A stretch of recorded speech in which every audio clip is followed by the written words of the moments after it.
saudação especial a você que nos acompanha para o nosso curso Caminho de Fé. A aula que hoje nós vamos vivenciar é o Mistério da Igreja. Nós estamos iniciando o segundo módulo já do nosso curso, que é composto por aulas que vão falar sobre a Igreja como comunidade missionária. Nessa aula que nós falamos sobre o Mistério da Igreja, nós vamos dividi-la em duas partes centrais. A primeira diz respeito a uma fundamentação bíblica. Quais são os elementos bíblicos que nos permitem afirmar a Igreja como um mistério, como uma comunidade de fé que é messiânica, que leva a Jesus e que caminha com Jesus rumo ao reino dos céus. E a segunda parte dessa aula, nós vamos tratar sobre algumas características do mistério da Igreja, que são as notas da unidade, da catolicidade, da santidade e da apostolicidade da Igreja. Então vamos começar já com esse primeiro ponto, o ponto da fundamentação bíblica da Igreja. Talvez, antes ainda de falarmos, uma pequena introdução à própria palavra Igreja. Você pode acompanhar no slide. A palavra igreja tem muitos sentidos, vários sentidos. Podemos dizer assim, num primeiro sentido genérico, que nós podemos acompanhar o modo como as pessoas falam, igreja quer dizer templo, uma construção, e aqui nós afirmamos a igreja com I minúsculo. Até como escrevemos a igreja de tal lugar, nós falamos I minúsculo, quando nos referimos ao templo. Um outro sentido que podemos dar à palavra igreja é exatamente aquele que nós estamos falando hoje, que é a comunidade de fiéis. E aqui nós escrevemos com I maiúsculo, porque nos referimos ao mistério da igreja. Um outro sentido que podemos dar à igreja, que seria um tanto reducionista, como vocês podem perceber no próprio slide, é no senso comum quando se identifica a igreja com o clero, com os padres e os bispos. Isso seria um sentido bastante reducionista, porque afirma que a igreja são apenas os seus líderes, excluindo o resto do povo, fazendo como se poderia dizer dois povos. Não, e na verdade a igreja é um único povo, o povo de Deus. Dita esta palavra a respeito dos sentidos da palavra igreja, vamos adentrar agora na fundamentação bíblica.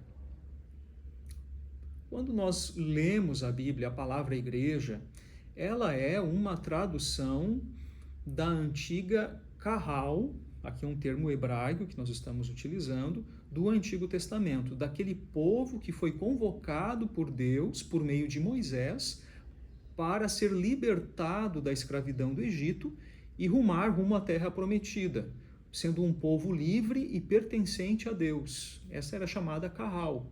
No Novo Testamento, esse termo kahal foi traduzido como eclésia e significa a mesma coisa. Um povo que foi adquirido por Deus, que pertence a Deus e que está livre das forças do mal. Esse termo eclésia aparece já em alguma parte no Evangelho de Mateus, nos Atos dos Apóstolos e depois tantas e tantas outras vezes nas demais cartas do Novo Testamento.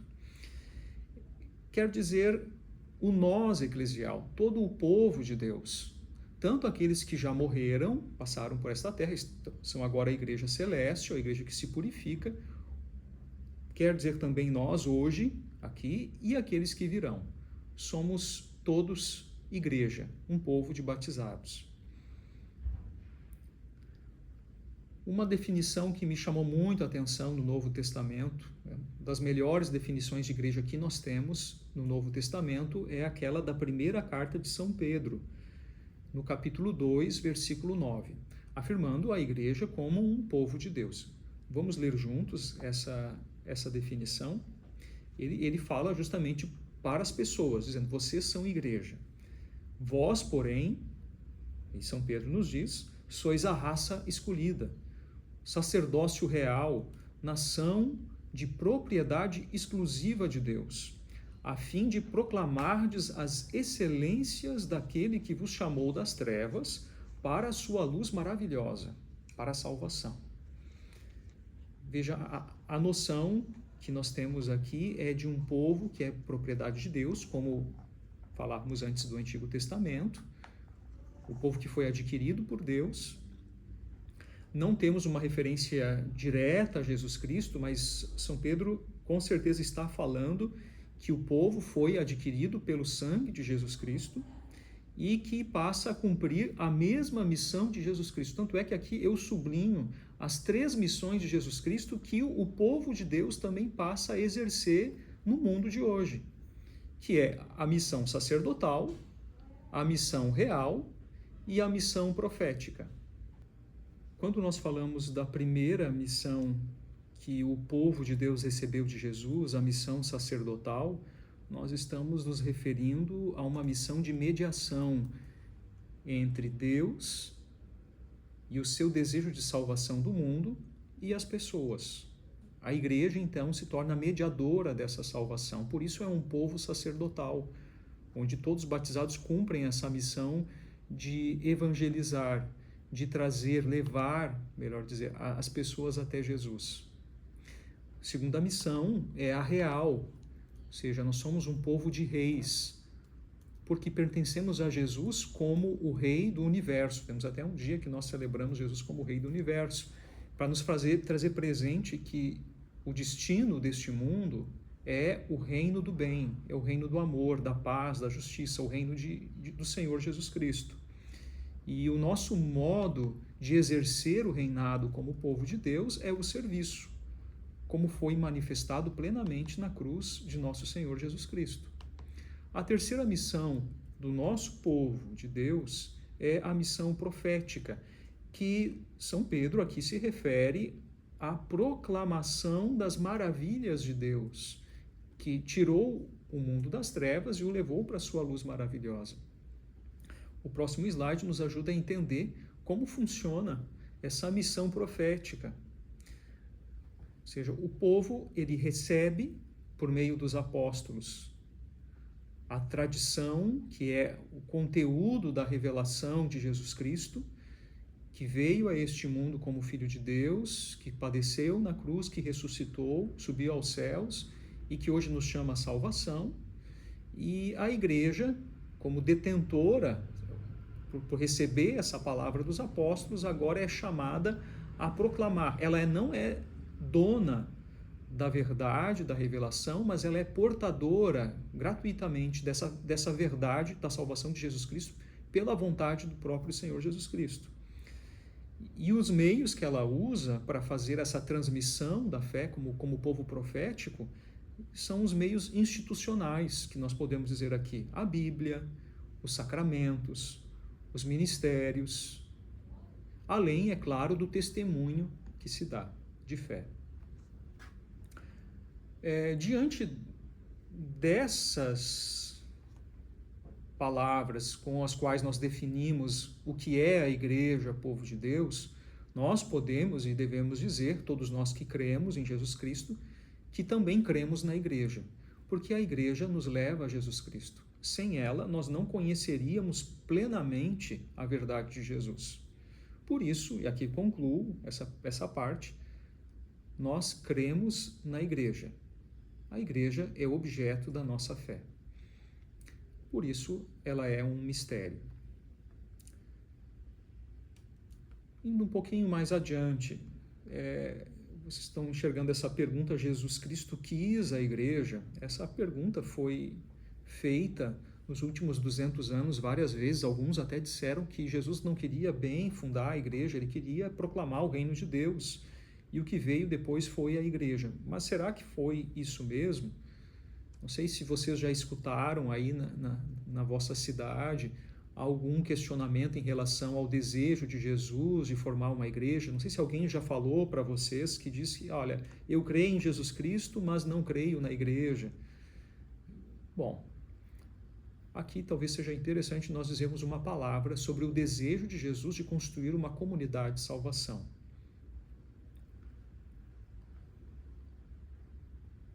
olhando a Bíblia, nós percebemos vários atos de Jesus que vão preparando o início da igreja, da sua comunidade, que vão manifestando um desejo de Jesus de formar uma comunidade de salvação. E nós podemos olhar já pelos chamados discípulos e a escolha dos 12 apóstolos. O número 12 aqui representa as 12 tribos de Israel, que representam aqui todo o povo de Deus. O número 12 é muito simbólico, é muito interessante para percebermos que Jesus queria de fato fundar um povo. E aqui a igreja como um novo povo de Israel. Depois, o poder conferido aos apóstolos, podemos ver em Mateus capítulo 18, a missão especial que ele conferiu a Pedro, que está em Mateus 16, mas não só, em outros evangelhos, como no evangelho de João, se percebe claramente o destaque dado a Pedro. E por fim, o mais marcante, o mais decisivo para manifestar o desejo de Jesus é a última ceia.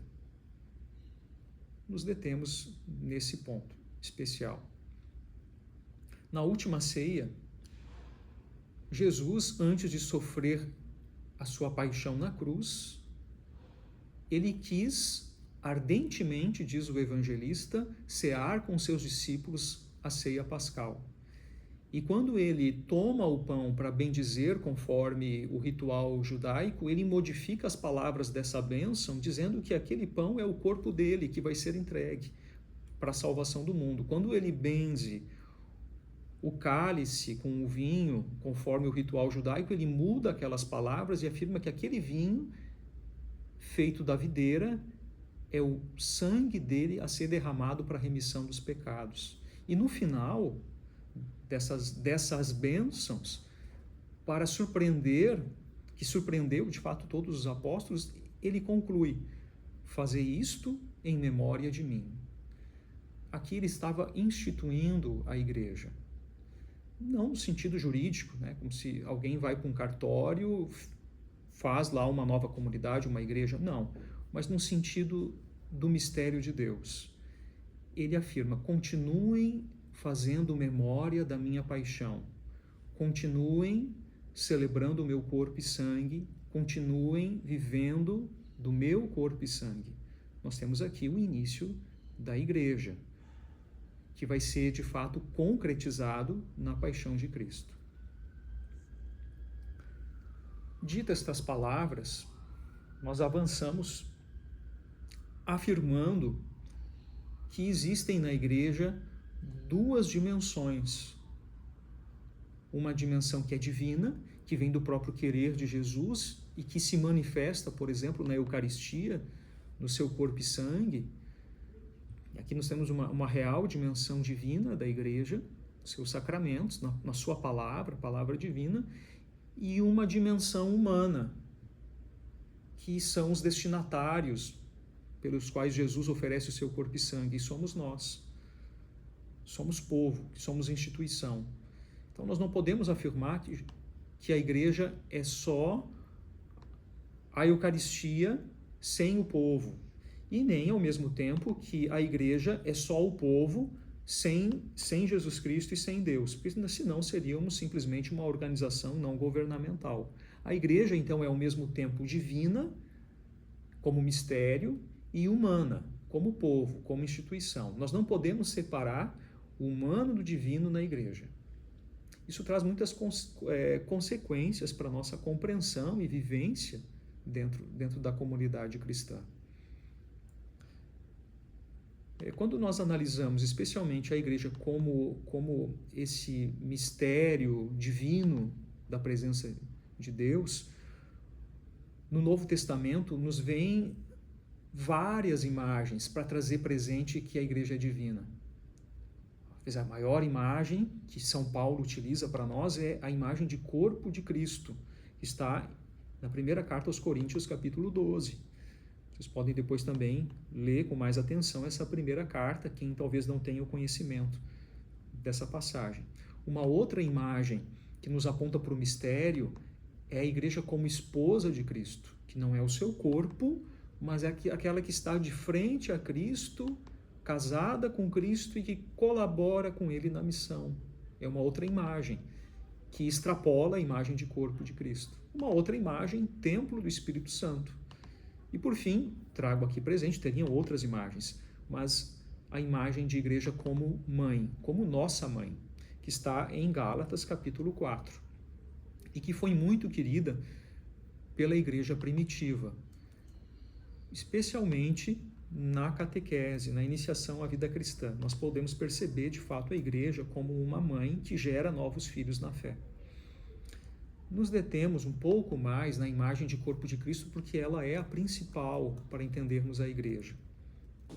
Quando olhamos a primeira carta de São Paulo aos Coríntios, no capítulo 12, ele vai afirmar que só tem um Espírito que rege todo o povo de Deus, que está em todo o povo de Deus e que permite ao mesmo tempo que cada um contribua para a edificação desse corpo. E no final ele conclui: vocês são o corpo de Cristo. Uma imagem belíssima para nós podermos entender o mistério da igreja que vem da Eucaristia. E aqui por isso eu faço essa menção, como vocês podem ver no slide. A igreja como o corpo de Cristo não é uma comparação mera, um símbolo mero, mas é uma realidade que é sacramental e que se expressa na Eucaristia, como também se expressa no batismo.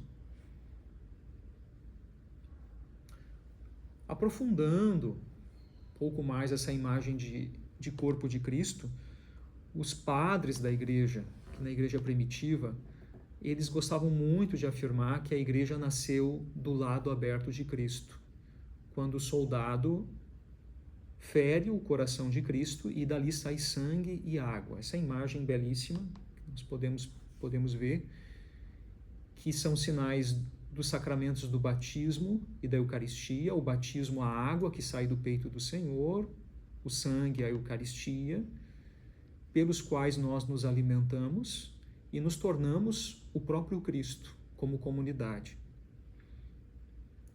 Essa imagem que é belíssima, que nos aponta para o mistério de uma união total com o Senhor, nos ajuda a entender que somos de fato uma comunhão, que somos uma família, cujo laço de união é o sangue de Cristo. Isso é um mistério. Uma outra imagem que nos ajuda a perceber o mistério da igreja é aquela afirmada também por Paulo, o templo do Espírito Santo, e que nos remete ao evento de Pentecostes. Nós podemos ver ali na imagem os apóstolos cheios do Espírito Santo, aqui o amor que foi derramado por Jesus Cristo na sua morte de cruz e ressurreição, no seu amor pelo mundo, agora transborda e enche o coração dos apóstolos, de tal forma que aqui chega a aparecer eles com as chamas de fogo, chamas do amor. Ou seja, a igreja, ela é templo desse amor de Deus, e por ser templo do amor de Deus, ela não é estática, ela é missionária, porque o amor de Deus nos impele sempre a sairmos adiante, não ficarmos parados. Então essa imagem templo do Espírito Santo pode nos ajudar muito a entender o mistério de uma igreja que é missionária. Por fim, eu vou finalizando agora essa fundamentação bíblica do mistério da igreja. Nós temos que recordar que desde o início a igreja precisou de uma instituição, que aqui é a dimensão humana da própria igreja. O que seria o aspecto da instituição já no Novo Testamento? Com os apóstolos, os primeiros ministérios. Já no Novo Testamento tem as afirmações de que haviam diáconos, que haviam profetas, que haviam bispos, que eram supervisores das comunidades, que haviam presbíteros, que haviam catequistas. Que nós temos uma manifestação da dimensão institucional da igreja no Novo Testamento.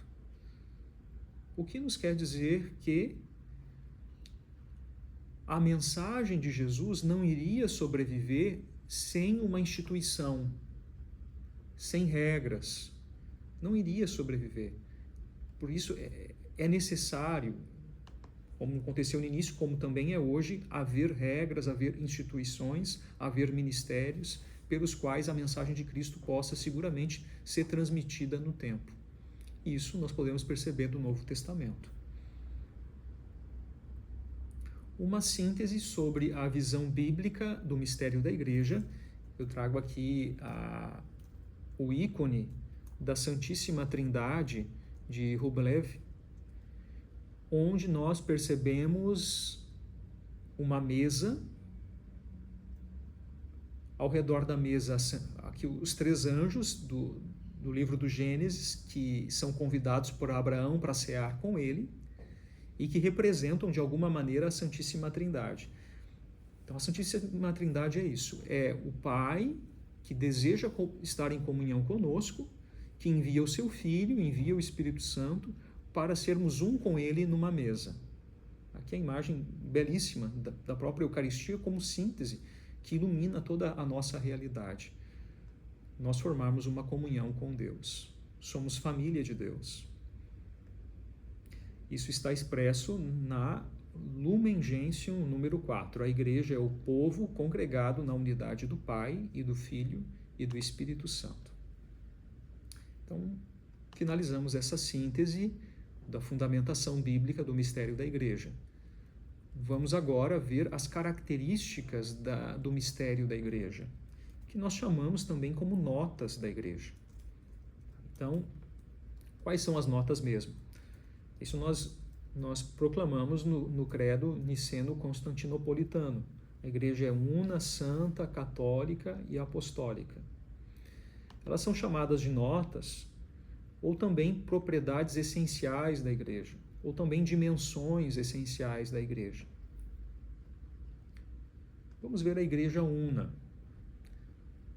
Quando nós falamos que a igreja é una, talvez possa causar alguma dificuldade a ideia de que haja outras igrejas que acabaram se separando uma das outras. Nós temos a igreja ortodoxa, a igreja luterana, a anglicana e tantas outras igrejas. Como afirmar o mistério de uma igreja una? É o que nós afirmamos que, como católicos, que a igreja una de Jesus Cristo persiste na igreja católica e que as demais contêm elementos de salvação que vêm da própria igreja fundada por Jesus Cristo. Então, nós não excluímos totalmente as outras igrejas da comunhão conosco, mas nós afirmamos que há elementos de comunhão com elas. Elementos que são, de alguma maneira, parciais, não plenos. Porque, por exemplo, o nosso maior mistério da igreja, a Eucaristia, muitas vezes não é plenamente vivenciado nas outras denominações. De maneira sintética, nós podemos afirmar que existem, então, 2 sentidos para a igreja una de Jesus Cristo. O primeiro sentido é de que ela é única, há uma única igreja de Jesus Cristo. O segundo sentido é de uma unidade interior dessa igreja, de caráter indivisível. O fundamento dessa unicidade da única igreja de Cristo é o próprio Deus, que é uno e trino, que é único e que se faz comunhão em 3 pessoas. Isso fundamenta também dentro da própria igreja uma pluralidade de modos de viver a fé. Claro, sempre dentro da comunhão com os apóstolos, com Pedro. Os Atos dos Apóstolos, no capítulo 2, nos manifestam 3 formas de viver a unidade da igreja. Ou seja, como eu faço para fazer parte da igreja, além, claro, de ser batizado? Precisa ter mais coisas para viver e pertencer a esse mistério da igreja una. Primeiro, é crer o que os apóstolos creram, a unidade da fé. Crer na palavra dos apóstolos. Segundo elemento, uma unidade mediante os sacramentos, a vivência dos sacramentos, a participação na Eucaristia, também a recepção dos demais sacramentos, como o da penitência, ou o sacramento do matrimônio, o sacramento da ordem. Um terceiro elemento que nos faz pertencer à única igreja, à una igreja católica, é a unidade, a comunhão fraterna, os vínculos de caridade. A caridade é fundamental para vivermos na unidade. Claro, sempre sob a condução dos pastores, dos bispos e do Papa. Então, temos aqui os 3 critérios para sabermos, identificarmos quando de fato nós estamos inseridos ou não na Igreja Una de Jesus Cristo. A segunda nota da Igreja é a santidade. Nós podemos dizer que é a nota mais antiga, que já aparece com Santo Inácio de Antioquia, antes do ano 110. Podemos dizer que é a característica que mais se destaca no decorrer da história. Sempre nós vamos recorrer à ideia da Igreja Santa porque Deus é santo e vamos sempre reclamar a santidade dentro da Igreja. O fundamento, é claro, é o próprio Deus, que é a Trindade. Ele que é proclamado na Bíblia como Deus 3 vezes santo, ou o Deus Santíssimo. A palavra santo remete ao totalmente outro, além da nossa realidade. E quando nós falamos a Igreja Santa, nós estamos também falando dessa igreja que pertence ao outro, totalmente outro, o divino, mas que ao mesmo tempo se faz presente a nós, como se fez presente em Jesus Cristo, que se aproximou de nós para nos santificar. Por isso a igreja é chamada de povo santo, porque pertence a Jesus Cristo, o Santo de Deus. O que nos mantém dentro da característica da santidade é o Espírito Santo, que foi derramado por Jesus Cristo na Páscoa, especialmente em Pentecostes, e que garante que a igreja sempre permanecerá fiel à vontade de Deus, o que garante a sua, podemos dizer assim, indestrutibilidade. Um detalhe, a igreja é santa, mas ela é composta por nós, pecadores. A igreja é santa porque ela é de Jesus Cristo, porque ela nos oferece os sacramentos, nos oferece a palavra divina, e por isso ela é santa. Mas ela conta conosco, que somos pecadores, e por isso nós podemos dizer que ela é santa, mas composta por pecadores. Não poderíamos falar que a igreja é santa e pecadora, não seria uma melhor afirmação. A melhor afirmação, eu repito, é essa: a igreja é santa, formada por membros pecadores, que estão constantemente se purificando. É claro que a nossa purificação última pode ser na nossa morte ou no purgatório, mas vai nos conduzir à realidade do reino de Deus. O Concílio Vaticano II afirma que ela está sempre se purificando nos seus membros. Esse é um outro ponto importante. E se purifica muitas vezes pelos próprios sofrimentos que ela vai passando, nós como membros, pelos quais nós vamos nos unindo ao sofrimento de Cristo, que perdoa os pecados do mundo e que também de alguma maneira vai se purificando na medida em que se une, se convertendo, se une mais intimamente ao Cristo. A terceira nota, a catolicidade da igreja. A palavra católico, vale a pena chamar a atenção para essa palavra, do grego é a soma de 2 palavrinhas, kat, olon, que quer dizer conforme a totalidade. O olon é a totalidade. Então, pelo seu sentido original, católico queria dizer íntegro, total, pleno. Isso quer dizer um sentido qualitativo. Ser católico é ser pleno, é ser integral, é não ser apenas uma parte, mas pertencer ao todo da verdade de Jesus Cristo. Aprofundando esse significado, nós vamos perceber, conforme o próximo slide, que esse sentido qualitativo ele é complementado pelo quantitativo. O principal é o qualitativo, que nós afirmamos antes, de íntegro, integral.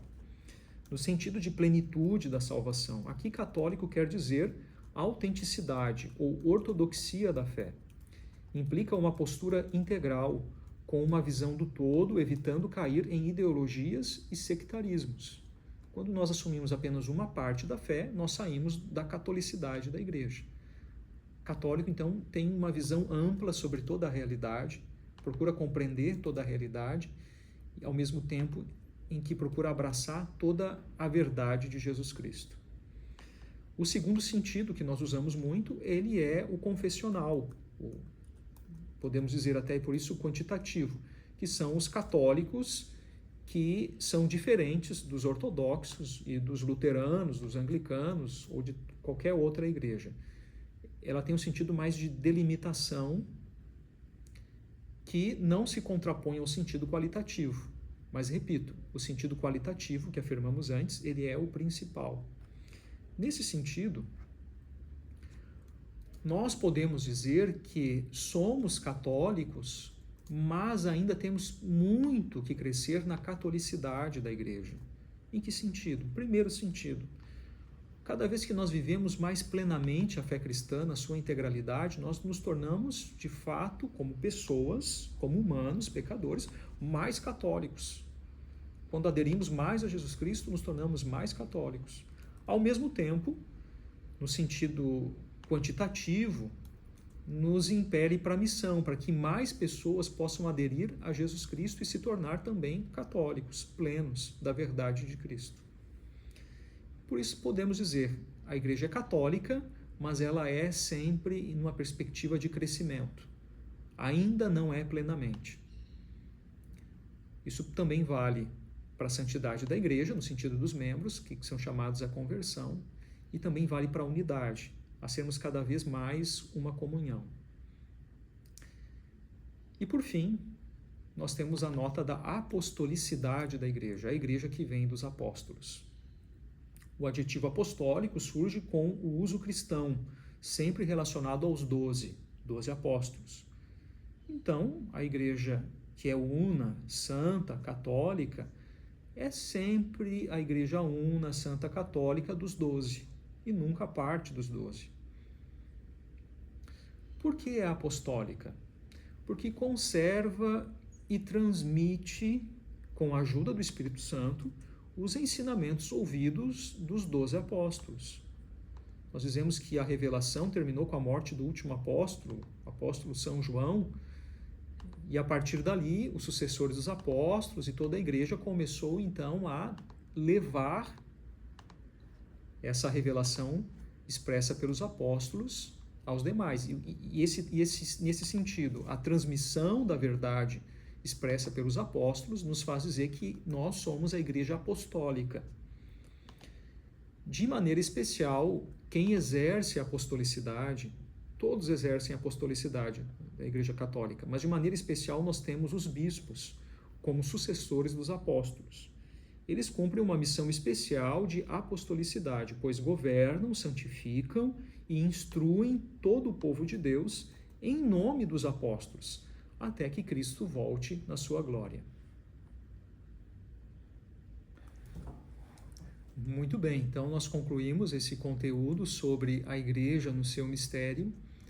Nós fizemos uma caminhada iniciando pelos fundamentos bíblicos da Igreja, afirmando a Igreja como um povo sacerdotal, real, profético.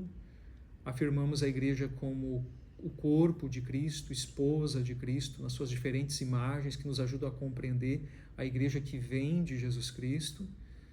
E, por fim, nós falamos das características da Igreja como una, santa, católica, apostólica.